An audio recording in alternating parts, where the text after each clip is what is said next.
அன்புள்ளம் கொண்ட மேனராசி அன்பர்களே, மே 5ஆம் தேதியிலேருந்து மே மாதம் 11ஆம் தேதி வரைக்கும் எப்படி இருக்குன்னு பார்க்க போறோம். புதிய திட்டங்களுக்கு இந்த காலம் நல்ல சாதகமா இருக்கு. ஆனா நிதானமா செயல்படணும். தொழில்ல வளர்ச்சி ஏற்படும்.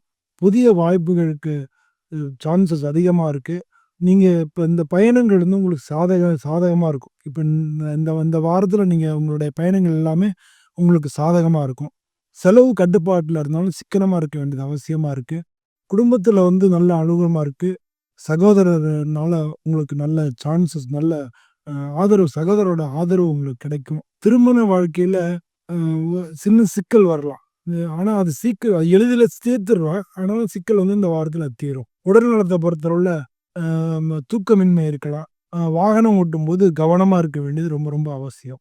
புதன்கிழமை அன்னைக்கு விநாயகர வழிபடுறது நல்லது. ஓம் கங்கணபதயே நமஹ அப்படின்னு 11 முறை சொல்லுங்க. அதிர்ஷ்ட நிறம் மஞ்சள். அதிர்ஷ்ட எண்கள் 5, 4. அதிர்ஷ்ட நாள் புதன்கிழமையும், சனிக்கிழமையும். தொழில்ல புதிய வாய்ப்புகள், குடும்பத்தில் நிம்மதி, ஆரோக்கியத்தில கொஞ்சம் கவனம். இதெல்லாம் இந்த வாரத்தில இருக்க வேண்டியது அவசியமா இருக்கு.